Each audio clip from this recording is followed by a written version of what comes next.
Okay, we'll go ahead and roll right into our post-race media availability. We are joined by our winning team, driver Kevin Harvick, driver the number 4, Mobile One Ford, and crew chief Rodney Childers. Kevin, this is your 60th victory in your career, 10th driver all time in series history to pull off that. How's it feel? Yeah, it feels pretty neat. I think for me, I have a hard time putting stuff into perspective because I've just done this for so long. I think when you have Dale Jarrett and Kyle Petty talking about, you remember that first time when you won in Atlanta? Does that seem like a long time ago? Because it does to me. And I'm like, yeah, I agree. It's been a long time. And I think when you look back at just everything that's happened, that seems like just ages ago.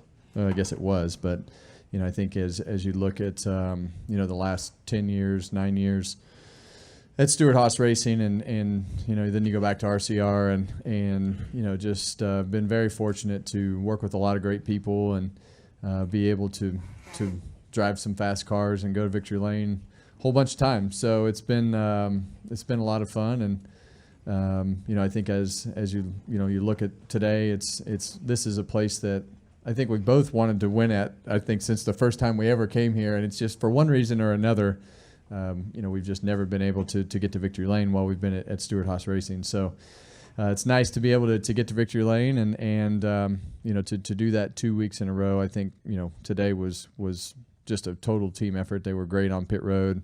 They made huge adjustments and made the car better from where we started the race. And everybody's just communicating well, and I think that's really the key to evolving and progressing and doing the things that we've done. That's great. And Rodney, back-to-back wins. Sounds like strategy's been a big part. How does it feel?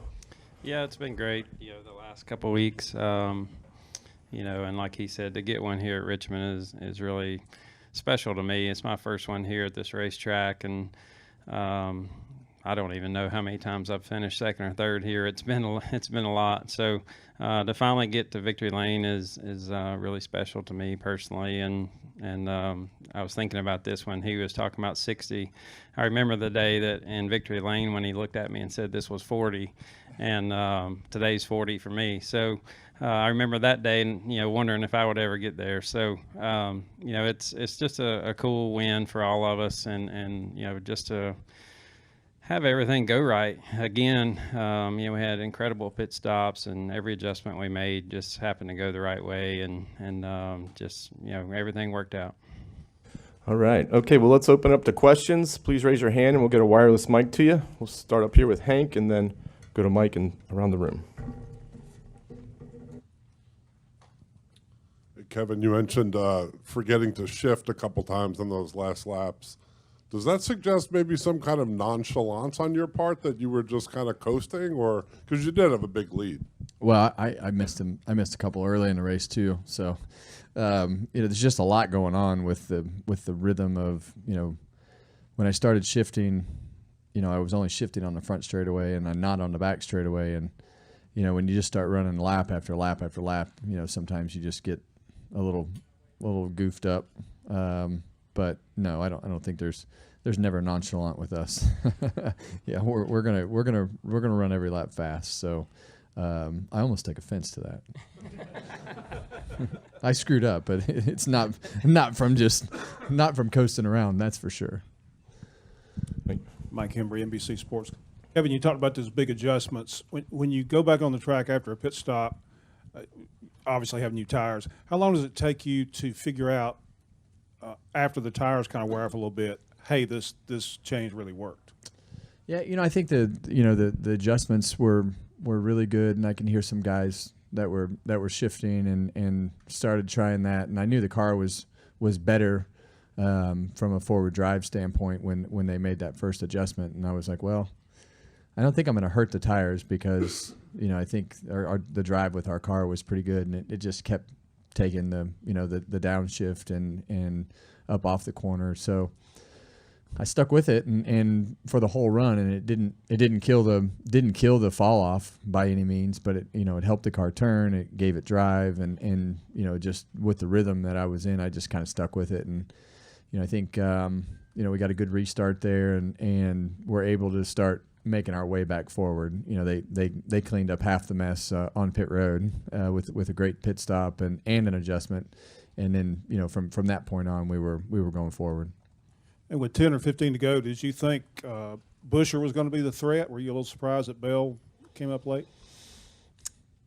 You know, I thought that we had fended off the 17 pretty well, and then they told me that the 20 was coming. I'm like, oh man, yeah. But usually when you're coming on new tires, there's no defense for that. You know, it's just, and that's why I was a little bit frustrated with myself with the not shifting part on the front straightaway, because I gave up a big chunk. It should have never been that close, but you know, just a lapse in my attention span, I guess, would be the best way to put it.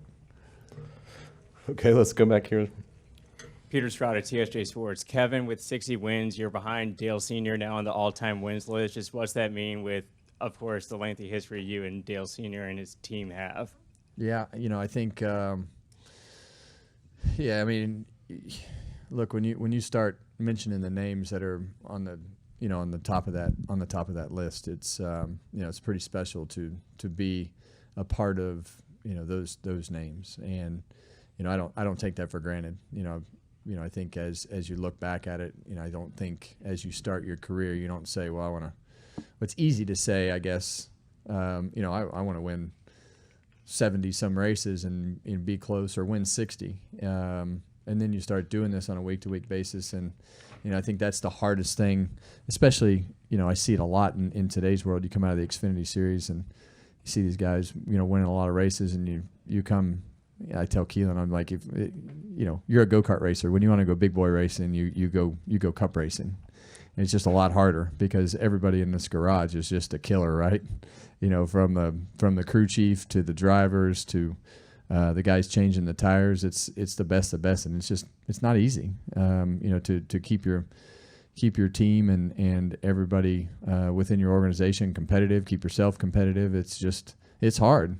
So, you know, I feel like we work as hard as anybody. We put in a lot of time, you know, to try to be good at it. And we have a good system that works with a group of people that loves to be around each other. And, you know, I think that's what makes it fun, is when you have a group of people that you enjoy being around, because this is hard, you know, to be able to do this. And, you know, I think that's 37 wins or so. I think it's 37 at Stewart-Haas Racing, and you know, they've all obviously been with him. And you know, I think as you look at a lot of the team, there's a lot of those guys that have been there. So I get a lot of satisfaction in seeing success from a group, and you know, I think that is what keeps the dips higher, and you know, you're able to rebound and do the things that you do with good people. And you know, when you have people that are good people and you like being around them, makes it easier, but it's still hard. Okay, we'll go right here and then we'll come up front. Adam Cheek, Richmond Times-Dispatch, 910 The Fan and Front Stretch. Kevin, you touched on it a little bit in your intro to the press conference, but what worked for you today at Richmond, since you hadn't won at all here since 2014 and in Cup since 2013? I don't even think we won here in 2014. So, in Xfinity. Oh man, we used to smoke them in the Xfinity car. We should have won every race here.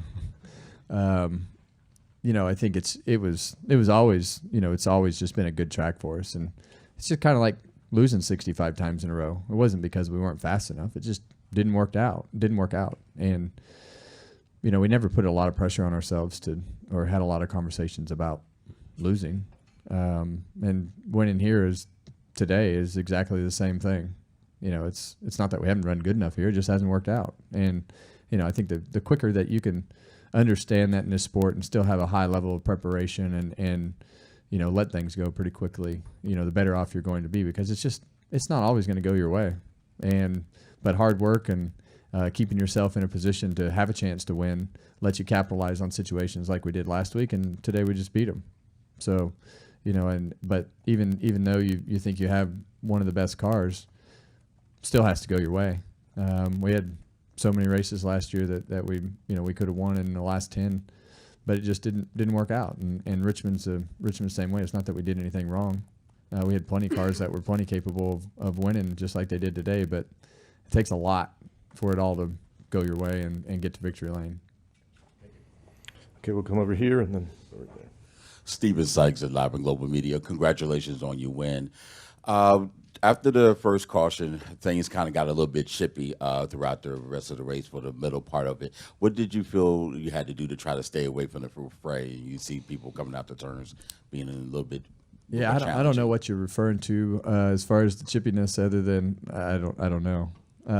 For us up front, we had good track positioning and we're able to do the things that we needed to do and raced around, a lot of the cars that we'd raced around all day. But I think we did have a couple cautions. Were they running over each other? Okay, yeah. Well, I'm glad we weren't involved in that. There were some downforce adjustments that you had to make towards the yellow line versus what you had to do in the past in Richmond. Could the crew chief describe a little bit of the adjustments you had to make? Just during the race, we just started the race way too tight, and we were just trying to free our car up as much as we could, and we were able to make some round adjustments in the back to take some wedge out, and made some air pressure adjustments throughout the race a little bit each time, and we just kept after it. Honestly, a lot of times when you have a good car, you kind of get scared and you quit making adjustments, and it seemed like today we just kind of continued to stay after it a little bit at a time and trying to make it a little bit better, because your competitors are going to do that too. And it cooled off a ton there at the end with the cloud cover and a lot of different things. So there was a lot to take into consideration, and just trying to keep it going best we could. Big picture question for you. You've raced here when the stands were full on Saturday nights through the leaner years, and now as they've redone the infield and done some more fan-friendly things. Can you maybe reflect on just how it's all evolved and how the crowds have evolved over the years and your experience here? Yeah, well, I remember, I guess it would have been I don't know if it was the first or second one, but I got into the back of Ricky Rudd coming down the back straightaway, and all I saw were flash bulbs and people waving their arms, and then he moved me out of the race, and I think the whole place stood up and cheered. So, it's hard for me to give you that perception because I've seen it with 100 and some thousand people here and full, and I think obviously sports today are different than they were then as far as live audiences and things like that. It's a different landscape that we live in. But I'm glad that I got to experience living in racing and being competitive in the front of those fields and being able to live in 105,000. Whether they're rooting for you or rooting against you, it was still pretty neat because they're close here, right? It's like Bristol. It's the boos are louder, the cheers are louder. And at that point nobody had phones, so they all had their cameras that would flash. That was always one of my favorite things coming to the green flag, where the light bulbs and all the things that would flash off on the cameras and things back in the day. And it just it's just different. I sound like my dad or my parents, right? And you guys all know it and sound old and talk about how it used to be, and it's just different. It's not the same. Come on up front to Jordan. Jordan Bianchi, The Athletic. This is for both of you. The first 4 races of the playoffs open at 4 of your best tracks: Darlington, Kansas, Bristol, then Texas. With that, and then with the speed and the performance that you guys have had really through kind of the summer stretch, are you guys kind of looking ahead in like the playoffs, and you guys can make some noise and excited about that? Look, we're boring. We don't ever look ahead. I mean, they plan ahead, but it really winds up being, if I know that they're looking a little bit ahead if I show up at the simulator and they're like, hey, we're going to work on this particular race that's 2 weeks out, and then I'm like, oh, okay, well, we're working on a project here. I don't ever say anything, but I can tell. So we went to Texas and ran last this year, so. I think that all those things are out the window, and Darlington was good, Kansas was good, so we'll go back and run better at Texas, but those are definitely good tracks for us. Yeah, I mean you have to look at those tracks a little bit ahead of time, And, you know, Darlington, we were fortunate enough to do the tire test there, and we were able to race there, and we honestly had a good car. But it's also one of the places that we did everything completely backwards, everything that has made us better in the last 2 months. So Monday I brought it up, and then Tuesday, that's all I worked on all day was Darlington. And then at the end of the day, I'm like, I've got to quit worrying about Darlington at this point and just put it away. We went to the simulator Wednesday morning. I never brought it up again. But I mean, yeah, you have to think about those things and what car you're going to take, and you know, all that stuff. So you just got to continue to plan and do the right things. And like he said, our system is what is working right now. It's not that we've done a ton different. It's our system is working, and the people are communicating the right way and talking about the right things, and that's kind of what we got to keep going. More for me, the genesis of this team, it seems like when you guys are in a corner and people doubt you guys and say you can't do something, you guys come out swinging and kind of like to prove people wrong. Is that a wrong assessment of you guys? It's kind of like when you have to they put those small boxes in the newspaper where they have to correct their story, and you can't hardly read them. I feel like a lot of you should put those at the bottom of your story. I get great gratification out of that. Hey, I didn't write it. Over here to Matt. Matt Weaver, Racing America. For Kevin, last week you talked about adhering to the routine, that you guys don't really change anything. But is there something about you at this point of your career, all the success you've had over the past decade, that you've been more malleable, more willing to adjust your ways or not get too set in your ways, especially now in this new era with this new car? Is that something that goes into your success? I think for me, I never have a problem speaking up if I don't agree with them. They may not ultimately agree with me, but I will just voice my concern of, you know, maybe we're taking this too far, not far enough. I have no problem, you know, when they show me data that says you're not doing a good job, whether it's, you know, steering, throttle, brake, gas, like nobody's going to get offended, and nobody's walking on eggshells to show you that stuff. If it's something where, you know, another competitor is doing this and we're getting beat badly because I'm driving the car bad, I don't know. I mean, I didn't know what was good and what was bad. But I have no problem, you know, just going out and trying something or trying to develop something. I think with our road course stuff, I think that's really been the biggest key with Joey Hand, and just developing, you know, new braking strategies and you know, the way that you use the throttle and the things that make this car tick.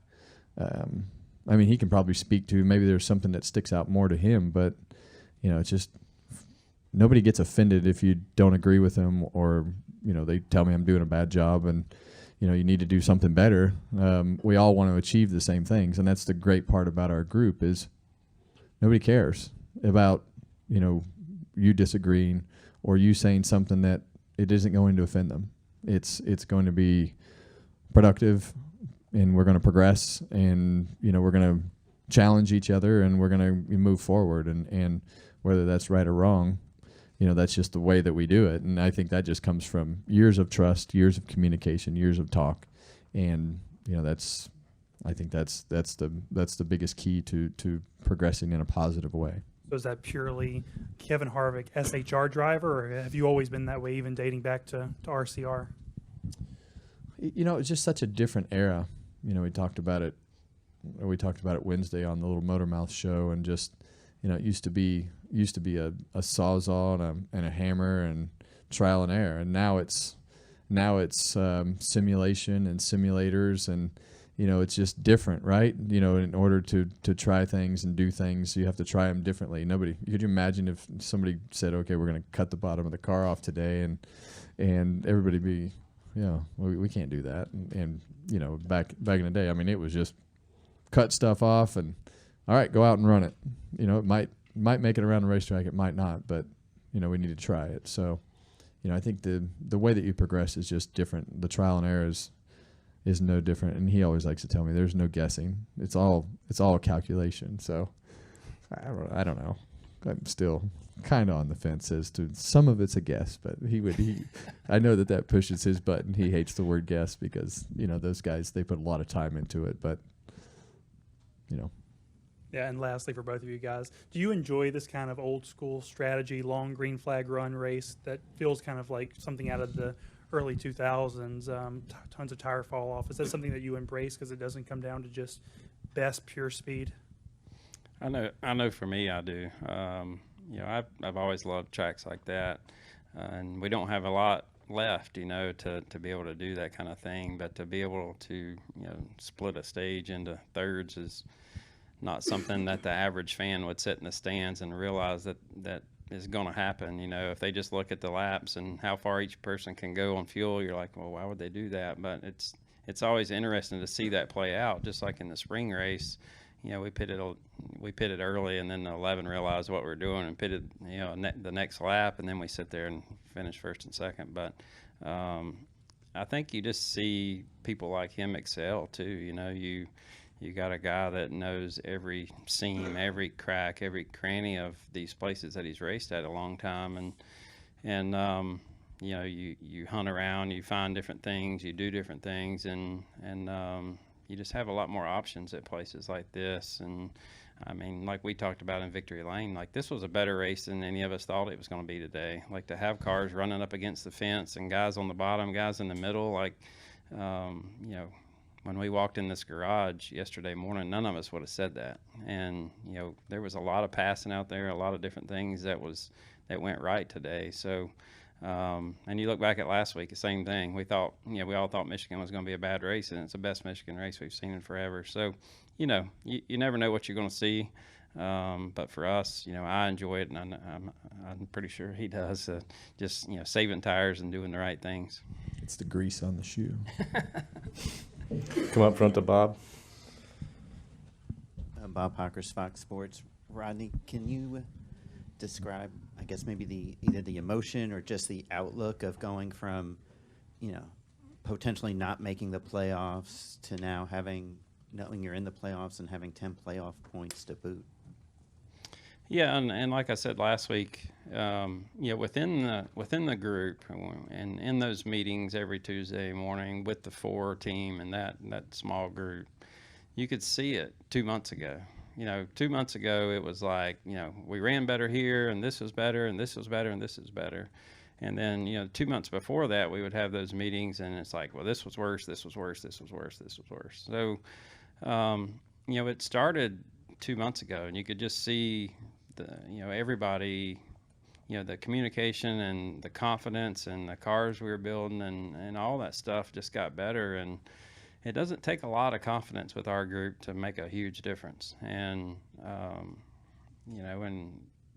that group, like he said, has been a tight-knit group the entire time, and we push each other. Like when I have a bad day, Cheddar pushes me. When he has a bad day, I push him, and it's the same for our engineers. It's the same for our shop guys. And I mean, every team in this garage goes through so many negatives that nobody in here ever hears about, whether it's somebody in your family that's sick or whether somebody's, got this or got that. And it's so hard to keep the positives going even when things are going right. Like the year we won 10 races, a guy on our team had cancer. And like those types of things, that's what you talk about in the meetings more than you talk about making your cars better, because you hope that guy makes it, right? So that's the kind of group that we are. We talk about anything and everything. We talk about somebody's birthday. We talk about somebody's anniversary. We talk about somebody's kid being born last week.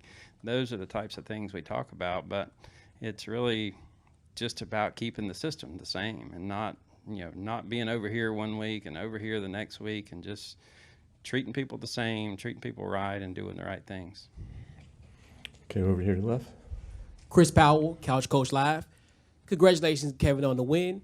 What are your thoughts, your mentality when you were trailing in this race, and what ultimately prepared you to actually win this race? How we got faster. I think the key was just, we didn't make any mistakes, and we're able to survive those green flag pit stops and maintain with the 20.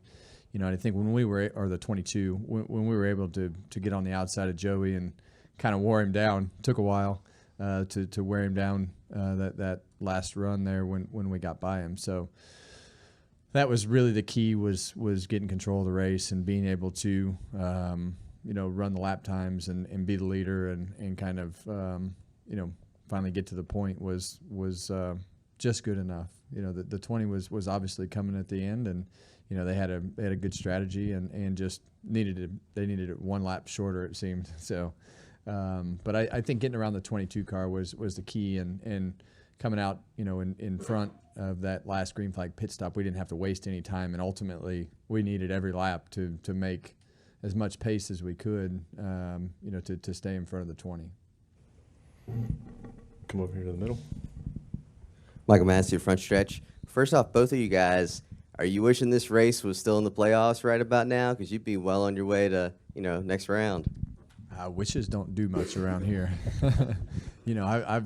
I've learned a long time ago that things are going to change, and I have very little control of that stuff. So, we'll enjoy today and the things that come with that, and worry about the coulda, shoulda, wouldas. We do not worry about. This run feels kind of like that Harry Gant kind of run, right? Mm. I'm not that old. You're not that old yet, but Yeah. Does that make you feel like today's like today? Does it make you feel like I don't even know what month it is. What are we in August? Yeah, I guess we could go with August. Yeah. Does it make you feel like? Well, you I guess could- when we get done with Daytona, we'll just see where it's all at. But we can't have another Mr. September, right? Mr. August, yeah. Yeah. But does today make you feel like you could do it for 5 more years? Be that Mark Martin, Harry Gant guy that's doing it in their 50s, winning. My wife's gonna kill you if you talk about racing in the 50s. So, yeah, I don't know about that, but we're gonna enjoy what we're doing and do the things that we'd like to stay present. So we'll worry about wherever we're going. Watkins Glen this week. So Go ahead, Nate. Nate Ryan, NBC Sports. I have another old guy question, but let's call it a perspective question. How about that? Since you talked about perspective in your opening answer. So since you've turned 40, this is your 29th Cup Series victory, which ranks third all time and also means almost half of your career Cup wins have come since turning 40. So as someone who tweeted old guys rule, do you take some pride in that? I do take pride in that. I love it. I think and for me, a lot of the guys that I grew up racing with are, Dale's up in the booth, and Kyle and Dale Jarrett are, down here, and, you've got Boyer in the booth. And so, Jeff's on pit road. After the race, I saw Jeff and driving to Victory Lane. So, a lot of the guys that I grew up racing with, they're all retired and doing other things, but I get to still see them, and it's those quiet high fives that are a lot of fun and kind of keep it in perspective for me because of the fact that, you're older and supposed to be done and kind of headed down a path that is toward the end. But, I think I've always prided myself in trying to be competitive and do what it takes to be competitive and make the sacrifices that it takes to be competitive. And, but I do enjoy it. Yeah, there's nothing better than winning. That's what we do. And I don't know how to really put it all into perspective because it's just not something that I just stop and really ever look at. I never really stop and say, where are all those 60 wins? It's, the first one's easy. Today's easy to remember. Last week's easy to remember. But, if you guys wouldn't have told me that the last race that we won was at Bristol, I would have argued with you. I would have told you it was Darlington. So, I don't really look at the numbers. It's always about, and maybe this is a fault of mine, but, I think it's also, one of the reasons that we progress forward. But it's never about what you have done, what the numbers look like. It's what do we got to do next week? What could we have done better last week? How do we keep this all in perspective? And so, you can look at all that stuff when it's over. And if you gave it all you had, hopefully, you can be successful. And if you outwork them and, you have a better group of people and a better relationship with those people, how do you, and that's one thing that KHI really, opened my eyes is, all the people, every person in that shop you had to treat different. whether they were doing good or bad, and how you approach that, you had to treat them different. And we have a group of people that have a lot in common on our team, very similar in age. A lot of them have kids, and for whatever reason, that has all meshed. And so it's just this constant communication, and we don't ever talk about how cool it was 2 wins ago. We'll talk about how great it was to win this week, and then it'll be all right. See you Wednesday. And so maybe sometimes I need to just stop and kind of take it all in, but I don't know. It's that I always feel like it's bragging, when you stop and talk about yourself, and I think for me, I just want to be like I like most of the kids in the garage. I like being around the competitors. I've got a much better relationship with most everybody in the field. The crew chiefs, the owners. So I like that part, and you want them to respect you when you're done. So, it's hard to, I don't know, the perspective of what has happened is really not something that I stop and say, that was pretty cool. I thought it was cool that I could put my little girl in the car last week, and we could, do stuff like that. And so those are the things that I think are neat right now. And for Rodney, about the race, you mentioned it, like in April, it was just you and the 11 that were sort of on that strategy, and it seemed like everybody was on that strategy this time. Was this a more straightforward, easier, so to speak, type of race to call? Yeah, it was. And all these teams are good at that stuff, right? So we look at the practice fall off, and man, we weren't 20 laps into practice, and my engineer back at the shop is telling me on the intercom, yep, it's going to be that. You're going to have to pit twice. You're going to have to do those kinds of things. And it's about 5 or 6 seconds faster doing it that way, but it ends up being more than that. Like, from a math standpoint, it shows 5 or 6 seconds, but he'll tell you on the racetrack, when you have those old tires, you just end up handicapped. You can't do anything. You can't get out of the way. You can't do this. You can't do that. And the 5 seconds turns into 15 seconds. So, it all comes down to that math and practice and looking at the fall off, and it was pretty easy to see yesterday. All right, come up the front to Kelly. Kelly Crandall, Racer.com. First for Rodney.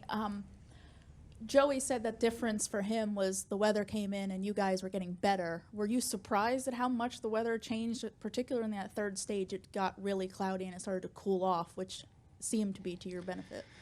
I wasn't sure if the weather was helping our car or if the adjustments were helping our car, because we had made one adjustment under green, and right after we pitted, we went back out, and I looked up at my monitor, and we were 11.9 seconds behind Joey, and he was the leader at the time. And then we ran all the way to the end of stage 2, and we were like 1.6 seconds, I think. Like we had caught him 10 seconds over 50 laps, which is unheard of at a place like this. So, I felt like the adjustments were making it better. And, looking back on it, maybe the weather was helping our car and doing, half of the stuff for us. But you don't really know that, right? So you just kind of keep going with your gut and what you think is right and what you think you need. And for Kevin, something Rodney told me last month was that he and the team were putting it on themselves to try to make you more comfortable in this race car, because you had made comments that sometimes the car was faster than you and you were just still adjusting. Where do you feel like you're at now with this car? Because you've spoken about what an adjustment and how it's been different this year, obviously learning a new car. Where do you feel like you are now? I think it depends on the racetrack.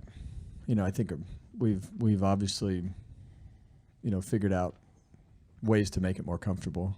And, I think once it's more comfortable week after week, you just become more confident. So, you got to remember the first lap of the first downforce race backed it in the wall. So that was really where the confidence started, from that standpoint. And then you work different weeks and different tracks and different things. And you have good tracks, bad tracks. And now we're kind of getting into a rhythm. So, I feel pretty good about where everything is right now and being able to lean on things and do the things that you need to do in the car. Come up to Mike, then Bob, and then we'll wrap up with one in the back. Rodney, you probably couldn't hide anyway, but now that you guys are so strong these past couple of weeks, sneaking up in the playoffs, it's not going to be a thing. Is this going to make it harder in a way for you now that you'll be more of a target when the playoffs start because you are running so well? Man, like I told Claire, you go week by week, and you're only as good as the last race. And man, you look at the 8 today. Tyler come by on pit road and said good job, and I was like, man, what was wrong with y'all? And it's like, you got somebody that has been so dominant here lately, and then they were just completely out to lunch. And honestly, I think that could happen to us. It could happen next week. It could happen the next week. And there's just so much of a learning curve still. You're 7 months into this deal, but everybody's still messing with what brake pads they're going to run at this track and what steering rack they're going to run and what this and that. And that's part of giving him the confidence of driving the car. Is like when at the beginning of the year, that stuff was changing every week, and it's like, that's too fast, that's too slow, and these brakes do this and these brakes do that. And it's like, that's really where it all boils down to, is all that stuff has to be perfect and to win races. So yeah, I mean, we've got confidence, but like we said earlier, you just got to keep doing the same things we've been doing, and your same system, and concentrating on the right things and doing the right things, and keep the guys at the shop motivated, and just where it goes is where it goes. But you gotta just keep doing your thing. Go ahead, Bob. Bob Pockris, Fox Sports. Kevin, did you say that you have a good relationship with the younger drivers in the garage? Is that what you said? And I'm thinking back to last September and October, where it didn't seem like you had any relationship with the young drivers. Well, I mean, you're just speaking of Chase, though. Yeah, but it seemed at that time that it was more like you kind of indicate that you don't talk to a lot of them. I mean, I could be wrong. Yeah, I think I still feel good about talking to most of them. I think it's kind of fun, actually, because I look at Noah right now, and I'm like, oh man, he's gonna be entertaining. And in the same sense, I'm like, oh man, he has no idea what's coming, as far as the week-to-week grind of trying to be competitive. Because I've seen it with Cole, I've seen it with Chase. You look at Blaney, took him 2-3 years to kind of really get going. Elliott was the same way. So I think it's kind of fun, to see like guys that are young enough to be your kids starting to drive the cars, right? So they're young. Like Ty Gibbs is 19? Yeah. So it's funny I rode around in the truck today with him, and it's just some of the things that you talk about are very entertaining, and also just opens your eyes to the different perspectives of how people see things, and just what's happening, and it's like we talked about the crowd, right? It's we had a good crowd today, and good crowd at Michigan last week, and next week we're going to go to Watkins Glen. There's going to be people everywhere, but it's still never going to be what it was, right? Like, it's still never going to be 105,000 people here. It's still never going to be 250,000 people at the Daytona 500. It's never going to be 220,000 people, 200,000 people at Charlotte, and nobody's got cameras with flash bulbs anymore that, you're going to have 200,000 people snapping a picture at the start of the race. It's just different, and perspective has changed, and different, and expectations and all those things that go with that. So yeah, I think I've tried to be more open with a lot of those guys, and just trying to, you hear so many people where that guy wouldn't talk to me or that guy wouldn't talk to me. I just try to talk to all of them. Why not, right? Because you want to be kind of engaged with your competitors and peers and people that you're around. Imagine if Nate didn't like you. You guys would be battling, right? I don't have to imagine. Yeah. Are you saying you don't like Nate? Is that what you're saying? Did I hear that? That's how it would go for me, Bob. Are you saying you don't like Nate? You haven't answered me, Bob. Okay. Okay, let's wrap up with one last question in the back. Barry Richmond, Piedmont Broadcasting Corporation. Actually, what you were talking about is a good segue into my question. Having weathered this drought, as it were, was it easier to do that given that you have a driver owner, a seasoned crew chief, and yourself knowing what you are capable of, because you really seem to be kind of Mr. Cool throughout this thing, at least in the public view. It didn't bother me one bit. You know, obviously we'd all rather win, but I've been through longer losing streaks.